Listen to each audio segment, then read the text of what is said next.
we are interviewing my friend, Michael Fischer, who also works in the loan space, but we're not going to actually talk about anything loans related today. Michael is one of the finest people I've ever met at building community.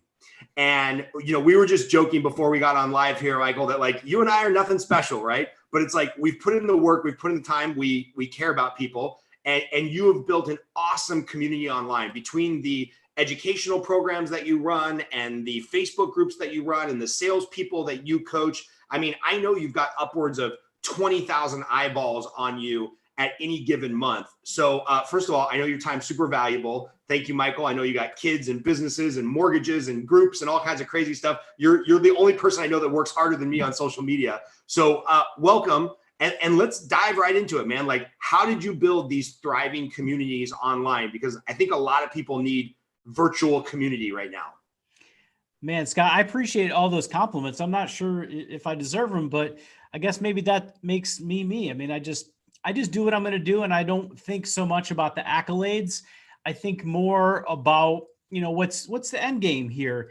And you are mentioning communities, but some of this comes down to this exact community that we're in right now, in the platform that we're on. We're on social media, we're on Facebook, and we're using this technology in this medium that just hasn't been available in the past.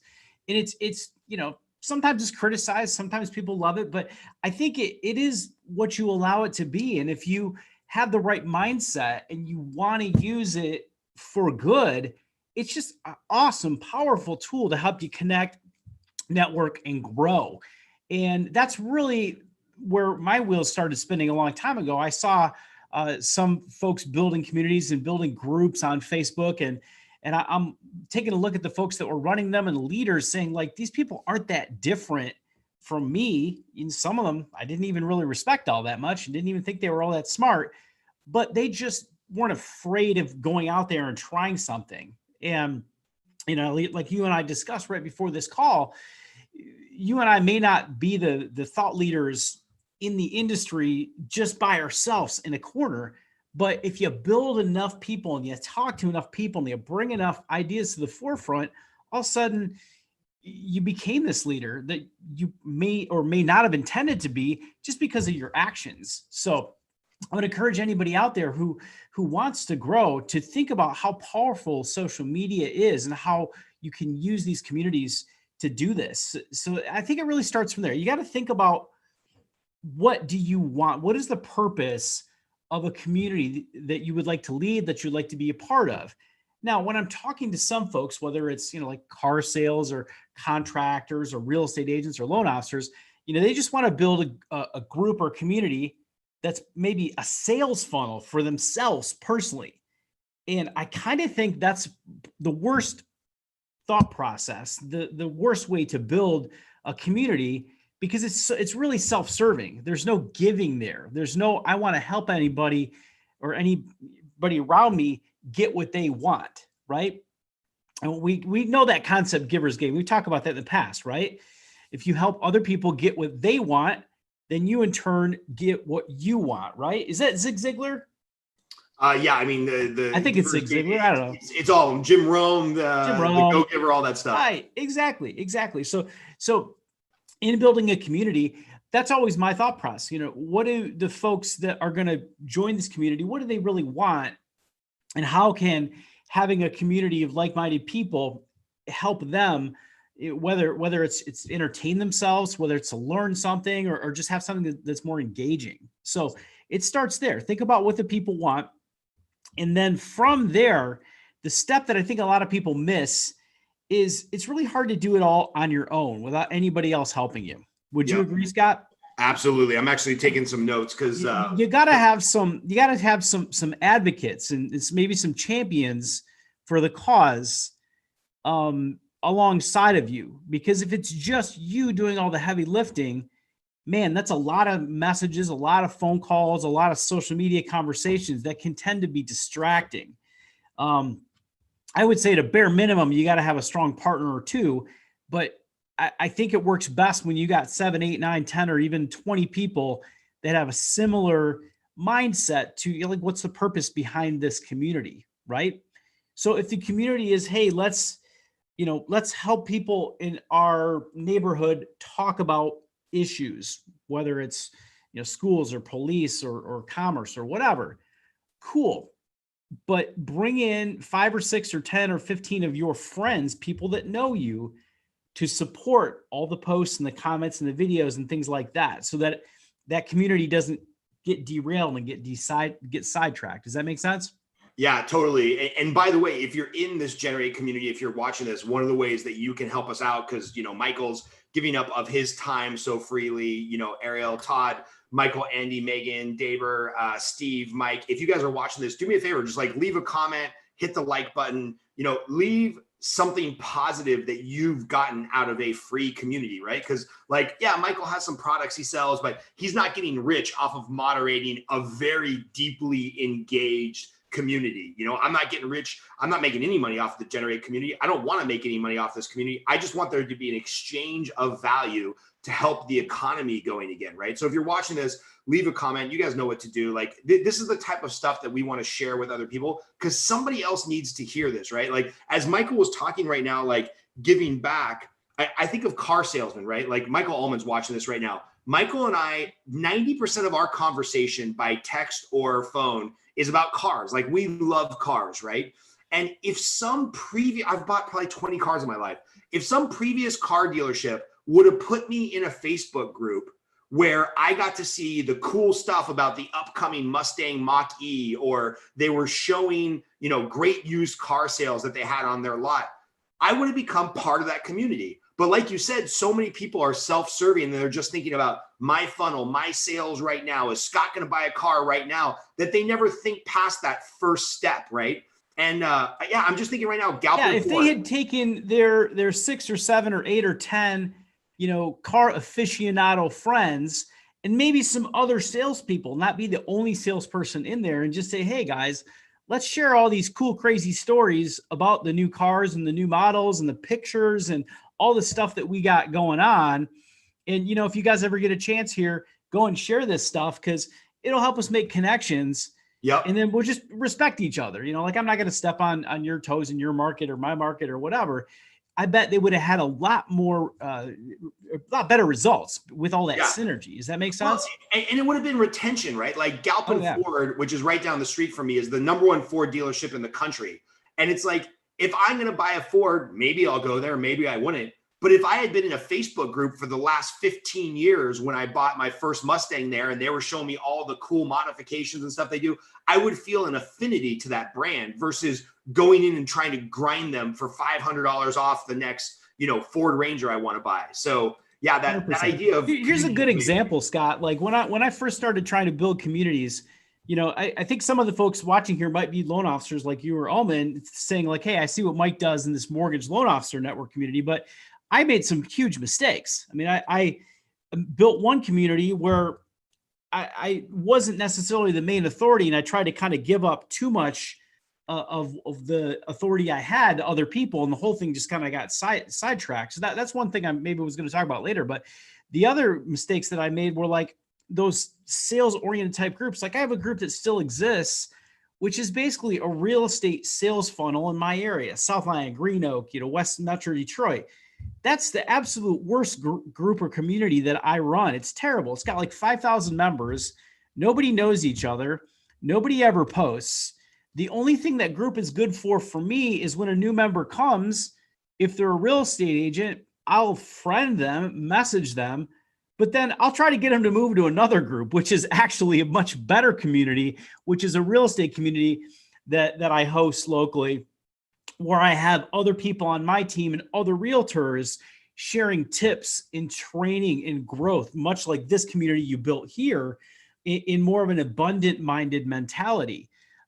Whereas that sales community, man, the buyers and sellers, if they say anything, they feel like it's sharks raining down on them, trying to make a sale. So it just, self-serving communities like that are hard to build and to grow. You know what I mean? So let's go there, because I think that's what, the secret sauce, because I'm in a couple of your groups. There's some secret sauce that you've stumbled upon accidentally or making a bunch of mistakes or whatever. You're just intuitively a community genius. What are the things that are creating positive generative growth, right? No pun intended. No pun intended for this group. Is it, I see you put up polls. I know that you have 4 or 5 moderators in your groups that help add good content. Like, what are the strategic things that you're doing? So, you're a baker right now in Southern Minneapolis, and you're like, oh, I want to build a community so everybody knows they need to come to my bakery. Like, how do you create engagement that's positive, that's interactive, that's not bullshit, that's not fluff? Like, I feel like this is something you've done really well. So give us some tricks. Here's a good, and I don't have an exact recipe, but if you want to take some notes here, here's a bunch of things that you can do that will help your community, specifically your Facebook group, get more engagement and ultimately enrich the members more. And it all starts with this. If anybody's taking notes, the most simple thing I can say is use social media the way it's intended to be used, the way Facebook or the owners essentially want you to use it. In other words, they want you to log in. They want you to engage. They want meaningful conversation. They want high-level personal connections, okay? So in the actions that you're taking, if all you're doing is posting your own thoughts or sharing memes, it's okay, but you're not really interacting at a high level with people. You know what I mean? So if you want to interact at a higher level, you're going to have to start thinking a little differently. You might need to use the Facebook Messenger and message people when they come into your group and talk to them on Messenger and get to know them just a little bit, even if it's a few quick questions. That will increase the likelihood of those users seeing things that happen in that community and group and engaging in that group, because Facebook is seeing, hey, Mike, who runs this community, now has some kind of interaction with this person who just joined this group. Maybe, gosh, God forbid, that person follows you or you friend them. That's an even better thing to do. So specifically, like the example I just talked about, connecting with local real estate agents or business people, I've got a couple local communities where I do exactly that.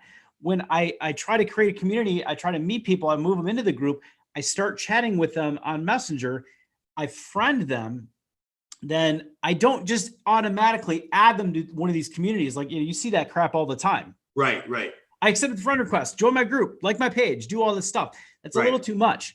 Get to know somebody first, Wait, are you saying that social media wants you to be social? Right. That's my point. That's exactly my point. Be social, but also use it the way it's intended. So like, perfect example. Okay. I got a little group that I created that's really not doing much yet. It will, though. I promise you. It's a group that I created for local businesses to try to raise awareness of what's open and what's not, and how to kind of maybe keep those businesses forefront in the locals' minds, so that people don't just say, hey, I'm going to go order stuff from out of town. I'm going to try to order it locally. So I have a couple business owners joining there. When they join, I'll just message their business page and I'll say, hey, I created this community to try to help people locally. I'm not sure whoever's monitoring this page is the owner, but if so, I'm Michael Fischer and I run a business locally as well. Thank you for all you do. If you think of a way we can help you, let me know. Like 80 to 90% response rate from that. I end up meeting the local business owner. I end up friending them on Facebook. I end up having a conversation with them. Then I actually invite them to join these groups and communities, and they join right away. Then I encourage them to share and post their content in my community. And all of a sudden, I'm a local champion. You see the thought process there? Yeah.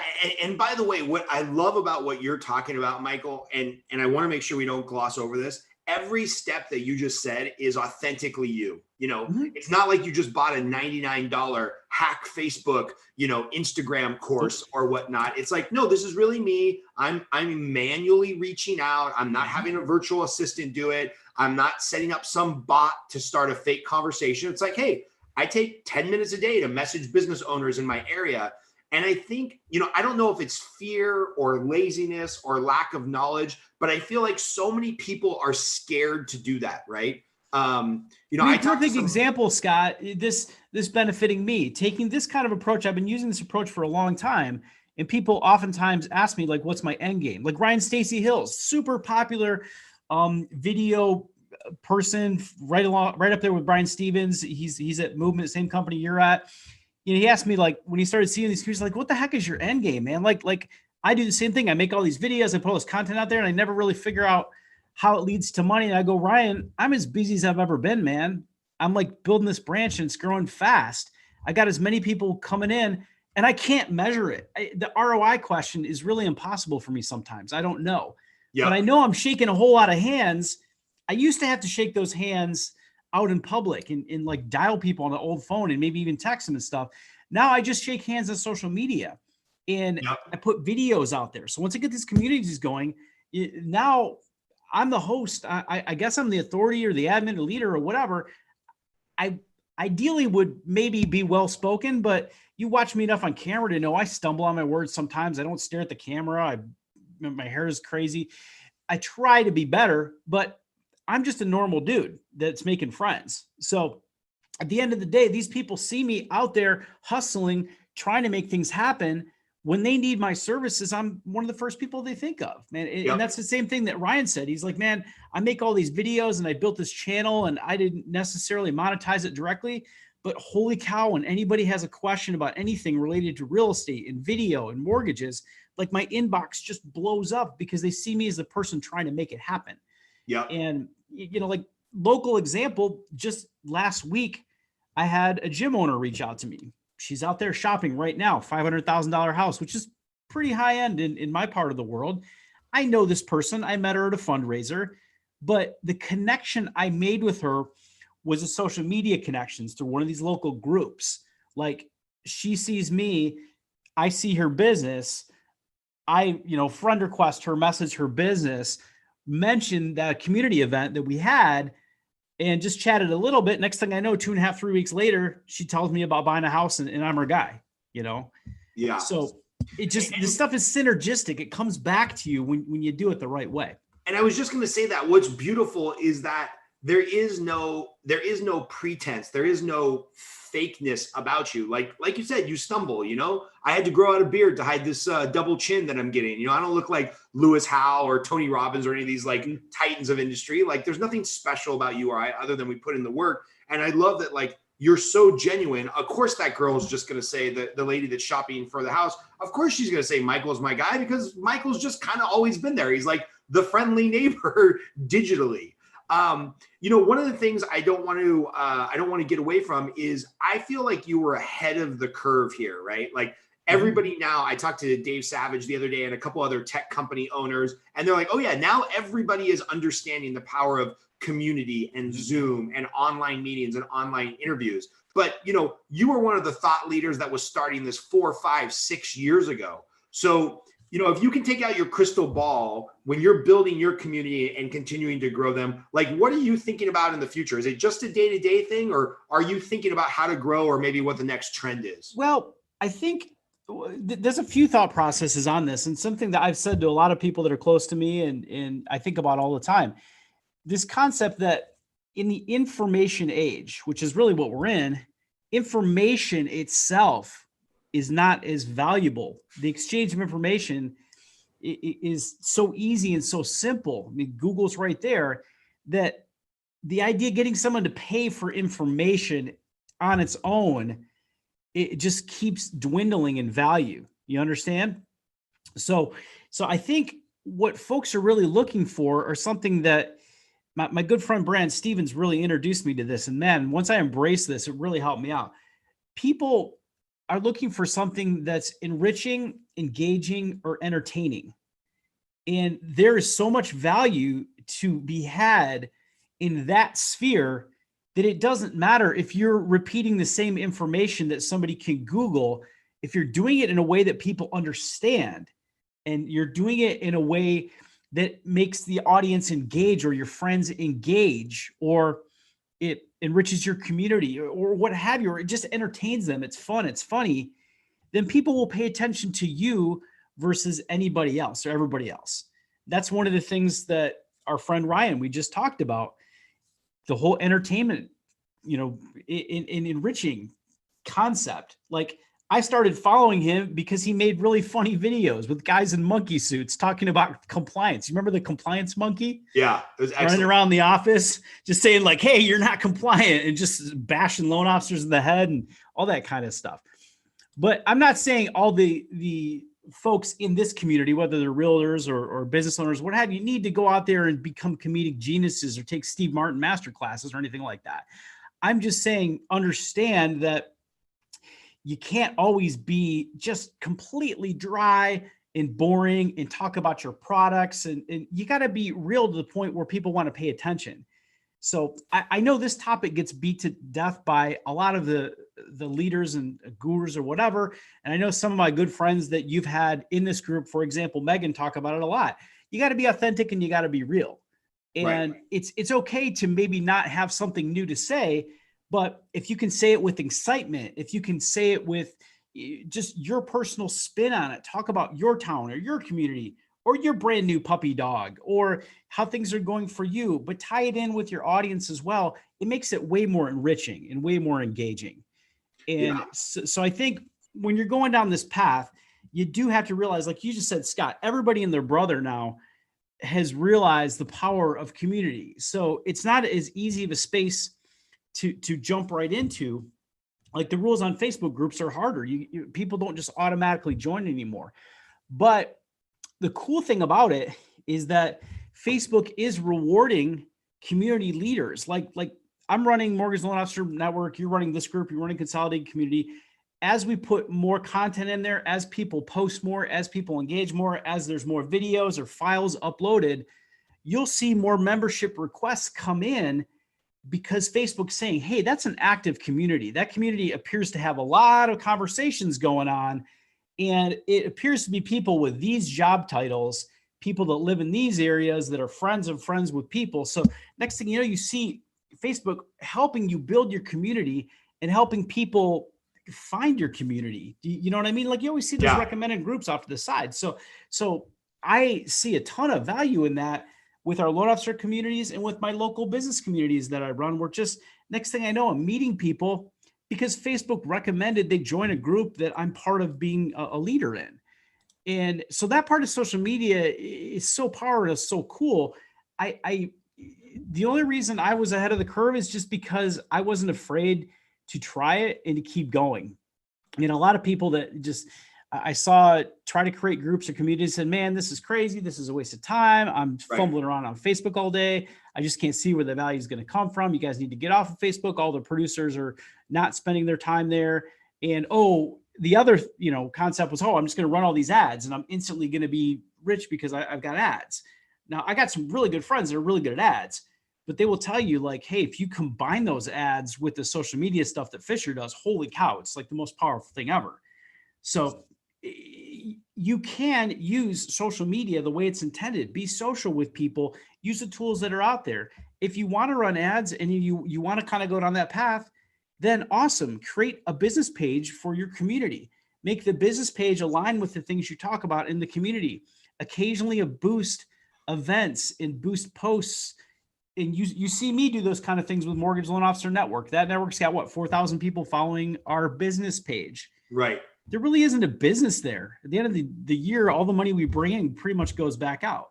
But there is a business page in case we want to help promote something that's related to our group for people outside of the group so that we can, maybe run an ad or do something with Facebook money spend, if you will. Does that make sense? Yeah, totally. Yeah. So, I mean, if somebody really wants to dive deep in this, I would say exactly that. I would say go in, get a business page, build your community, make the rules of that community real strong, get a strong admin team, have conversations, do exactly what you're doing right now with the videos, have your friends jump in and tag and comment and all that kind of stuff. And just don't expect too much too quickly. Because I think one of the lessons that, and again, this could have come from Zig Ziglar or Jim Rohn or who the heck knows. One of the lessons that I'm finally realizing is that most humans really, really overestimate how much they can get done in a year. They're like, oh my gosh, I'm going to go from making 80 grand to 500 grand to, having 5 clients a month to 50 to 10X, like Grant Cardone told me to do. Nothing against Grant. Great motivator. But they severely underestimate what they can accomplish in 5 years if they stay the course. Yeah. And I mean, I'm seeing that now with a lot of the communities and a lot of the things I've tried to do.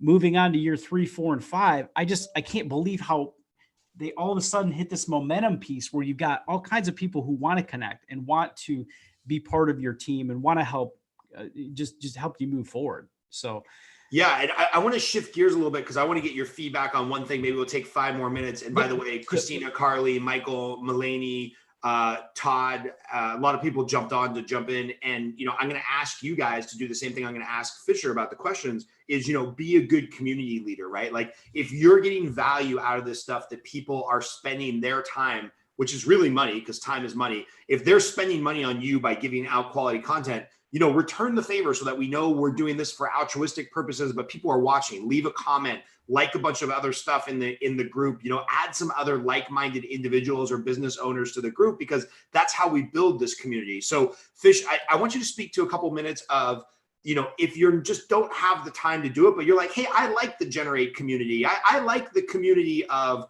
one of the books I read when I was a kid that changed my life was Zen and the Art of Motorcycle Maintenance. I'm butchering the title now. I read it when I was like 18 or 20 in the Army, and it was like, it changed my life. I need to go back and reread that. And there's a Facebook group, Zen and the Art of Motorcycle Maintenance. That's what it is. So if you just want to be a good community leader, if you're like, dude, I just don't have the time, I want to pop in once in a while and get value, but I really appreciate Fisher doing this for free or Scott doing this for free, or, there's a New York photography club that has 1 million people in that Facebook group. How can you be a good community leader, or sorry, a good community member? Like if you're watching this right now, how can you be a good community member? And what do you look for in your community when they're there? Well, some of the things I've said already, I think really are important in that the community kind of has to engage the members. It's got to have something that makes sense for them, and if your community is just solely about solving underwriting questions and problems, taking that particular community perhaps as a loan officer and saying, hey, let's start posting pictures of people at closings and let's talk about generating referrals. I don't think it's going to work because the community that you built wasn't aligned with that type of activity. So the real challenge there is defining what your community is and kind of what it does so that everybody does engage. Like with the photography community, just the word photography, like, oh, cool, there's going to be some pictures, but what did they do that was beyond that? Because I'm sure there's a lot of people that tried to create photography communities that failed. So I would look at, what steps did these people do? Well, they probably had some really darn good photographers sharing photos there. Just like the communities that we run, Scott, you bring in high quality loan officer guests, into your consolidated community. They talk about how they crush it and manage their day and have these great lives. And people want to hear the stories because it's entertaining and engaging to them, to that particular audience. So think about what that audience in your community really wants, what the purpose of that group is, and try to get as crystal clear as you can about the message aligning, about that actually building some kind of brand, if you will, right? Like I sent you a shirt here that's got a logo, and I didn't mean to build a brand. And by the way, where can people buy these t-shirts? Several people have asked in the comments. Just tell them to message me, because then I'm going to friend them. I'm going to make sure they're in the community. And even I probably have them just pay me the cost. I won't make a penny on it, but now they're in their community and hopefully they're participating in the community, watching the things that we do in the community. So again, an example of something that doesn't necessarily profit us short-term, long-term, maybe that person knows somebody buying a house in Michigan. Maybe that person knows somebody who needs some training on a VA mortgage and then go to our other program. Or maybe they're doing something out in California, or maybe they need some high-level coaching for one of your programs, right? So that's, I got to tell you, man, you guys have stepped up your t-shirt game in a big way. These are much more comfortable than the ones that I got from you about. Yeah, these are the next level shirts. They're pricey. The shirts cost $12, and it's like they cost like $13-14, but they're pretty awesome. But isn't it amazing? You mentioned just private message you. I'll send you one for the cost. Isn't it amazing how much goodwill you can generate and how much of a community following you can create for $13? I mean, if I was a local business owner or I owned a CrossFit shop or a bookstore, I would be giving out as many t-shirts as possible, because I've got some t-shirts from some businesses that every time I put on that free $12 t-shirt, if it's a quality t-shirt, I have like an emotional connection to that business. I mean, this stuff is not rocket science, guys. And I'm it's telling not you, that man, expensive. if you're a business owner and you have a conversation with someone, that they might even pay you for the shirt, but whether they do or they don't, you have a quick conversation with them. You add them to the community that you've created. You friend them on Facebook. You send them a shirt in the mail. They're part of it now. I mean, they're going to pay attention to what you're doing, and they're going to help you and engage. And so it's more than just having a social media account and creating a Facebook group and typing up some rules. It's actually, like we keep saying, being social at a higher level, creating a unifying brand or concept, something that really makes sense. It's going to move the needle forward somehow. And even though, what we're doing here and what you're doing in your communities, we're certainly not the only people trying to do it, and not the only people that are doing it at a high level. But why are people following us? Because we're making more personal connections. People reach out to you all the time. Oh my gosh, Scott, I've been following you, and this is great advice, and thank you. And I mean, I know that happens to you a lot. And there are times where you go, man, like I really don't know this person that well. I only talked to him once or twice, but you've been putting your message out there and creating your own communities in such a way that you can influence a ton of people for good. And that's what I would tell anybody who's on this call. If you can do that, it will come back to you. And it may not come back to you in 1 year or 2 years or 5 years, but it will come back to you at some point where you just you look back and you go, what the heck? Like, how did I get to this point? Is this really my life? Is this my fancy car? Are these my kids? I guess, but. I see what you did there. What you did there. Yeah. Dire Straits, right? Is that a Dire Straits song or Eagles? I can't remember, but that was one of those songs. Yeah, exactly. You just reminded me of this book by Gary Vee, Jab, Jab, Jab, Jab, Right Hook, right? Where his business philosophy is you give, you give, you give, you give, you give. And then, once in a while, like, you're not running a nonprofit, like you ask for the business, and maybe at some point in a year from now, I'll ask people to buy a $10 Generate t-shirt. I don't know. But last question, and then we'll let you go. With what frequency are you either asking for business or, dropping a hint, the fact that you do mortgages for a living? Like, is there a ratio for you, either, prescribed, or you've kind of realized this happens over the time where it's like, all right, yeah, I give 95% free stuff. And then, 1 out of 10 times. So you notice we're doing this hangout. And at one point I said something like, hey, maybe somebody on this call knows somebody who needs a mortgage in Michigan. If there's loan officers or realtors that are not in my market that know somebody, maybe they got that subliminal hint, and maybe that's planted in the back of their head. If it's the first time they've ever seen me, they may not remember it. But if they've seen my video or my communities or me talking more than once, there's a good chance that if they think about Michigan, they're going to think about me. So I know that you and some of your friends and Michael Ullman have started sending me clients in Michigan. And I'm like, holy cow, this is great, because these guys are great connectors and great influencers, and they know great clients. And I do the same. I try to take the higher end people that I know, the awesome contributors, and send them back over to friends like you across other parts of the country. So just an example of asking for something without being totally crazy sales breath style. Right. Like, hey, I'm looking at my business. I'm always looking. I got my eyes open for mortgages. Our team's hustling. I try to say things like that on a lot of these calls, but I don't necessarily make it like a radio ad. I just think those radio ads, sales calls to action, are kind of moving down the radar as far as getting customers' attention anymore. I know you were going to do some conversations on story branding at our Orlando event, and I haven't paid attention as much as this as you and Savage and some of these other folks have, but I really think this whole concept of people getting to know and like you and your brand is more important than just constantly being in their face asking for business directly. Do you know what I mean? Right. But you certainly do have to talk about your business and talk about what your ideal client is and how you're helping clients and things like that as much as you can. So in our local groups that I admin, we talk about people we've helped, and we talk about how we've helped them, and we talk about why it's important. In those kind of stories, I think, make a big difference in getting folks to reach back out to us. Does that make sense? Totally, man. I'm telling you, man, though, I do all this stuff in these communities, and then I put a couple posts on my personal page about business, and it almost seems backwards. Like I should be running these business ads, right? But no, I make these friends in these groups. We don't talk about business. Then all of a sudden on my personal page, I'm like, oh, I had a great closing and this is great. And the business is great. And my messenger blows up with people looking for business.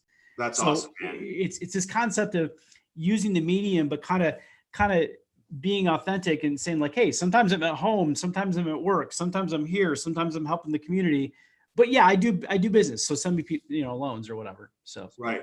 Well, I got to tell you, man, you're one of the definitions of that book, The Go-Giver. Like, I appreciate how unselfish you are, how giving you are. And it just means a lot to me, man, that you made time for us this morning. So, if you're watching this, go friend request Michael. Obviously, if you know somebody in Michigan, give them a call. And if you're in this Generate group, just a reminder, like I don't know what the end game is for the Generate group. I just know like I didn't feel good donating $100 here or $1,000 there, whatever I could give.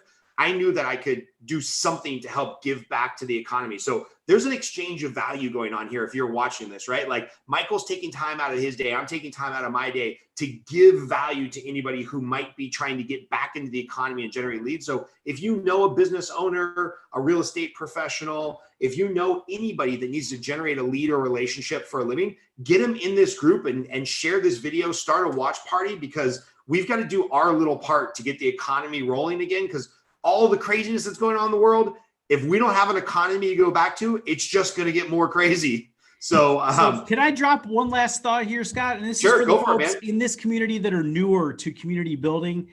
I know some of us have tried BNI or networking, face-to-face kind of thing. If you're really stuck on what to do next and you want to build a community, but as I mentioned, you heard that message, like doing a loan's kind of hard. Do this. Take the people that you might have networked in the past with at a BNI group or something like that, or maybe that are currently in a BNI or LBN group that you're in.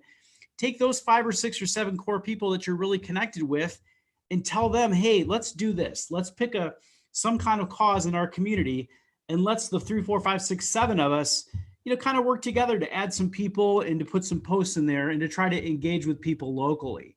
That's a real good way to start a local community that will help you in the long run. Once you start making those connections, maybe at some point you're able to build another community that's a little bit more related to your specific business. But like I've said many times, if you just build a business related self-serving community for you, you're going to struggle a little bit unless you're a really high level Gary Vee type of person. But most of us aren't. So awesome, man. Well, thanks again, dude. We're going to leave it there, and we'll check in with you in a couple of weeks and see how things are going and see how Michigan's getting back to work, and we'll go from there. Thanks, man. I appreciate your time as always. All right, man. Talk soon.